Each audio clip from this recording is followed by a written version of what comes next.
Epektibo na sa Metro Manila, mas murang maximum suggested retail price sa mga imported na bigas. Pero ang ilang retailer, hirap makasunod dahil malulugi sila. Nasa frontline balitang yan si JC Cosico. Inabutan naming pinapalitan ng bigasang ito sa Mega Q-Mart sa Quezon City ang karatula sa ibinebenta nilang imported rice. Simula ngayong araw, ibinaba na sa 55 pesos ang maximum suggested retail price o MSRP nito mula sa dating 58 pesos. Ibig sabihin, hindi na dapat lalagpas sa presyong yan ang bentahan. Medyo mura na, maka-save na kunti. Hindi malaki na halaga yun kasi pag maipon mo yun, malaki na yun. Pabili ulam, pang dagdag. Pero ang ilang retailers ng bigas umalma. Mahal daw kasi ang kuha nila sa stock ng imported rice. Lumiit daw ang kita nila.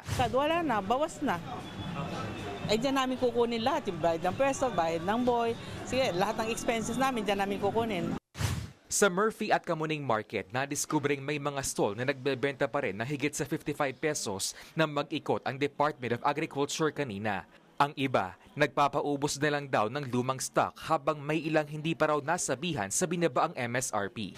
Dapat nga may notice na sila eh. So, titignan natin ano nangyari. Nauunawaan naman daw ng DA na may mas mahal pang stock ang ilang retailer. Kaya hindi pa kayang ibaba agad sa 55 pesos ang presyo ng imported rice.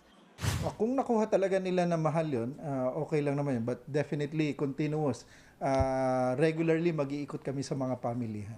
Nauna nang inanunsyo ang pagkakaroon ng MSRP sa imported rice bago pa man magdeklara na food security emergency. Target ng DA na pababain pa sa 49 pesos ang MSRP pero sasailalim pa raw ito sa review. Sa ngayon, sa Metro Manila lang muna epektibo ang MSRP sa imported na bigas pero simula February 15, ipatutupad na ito sa buong bansa. Ngayong linggo naman target maibenta sa ilang lokal na pamahalaan at mga piling kadiwa centers ang 35 pesos kada kilong well-milled rice mula sa National Food Authority. Kasunod yan ang deklarasyon na food security emergency para sa bigas.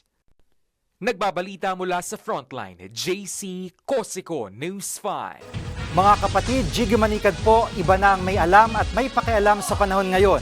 Para sa konkreto, kumpleto at komprehensibong balitaan sa Frontline, mag-follow at mag-subscribe sa social media pages ng News 5.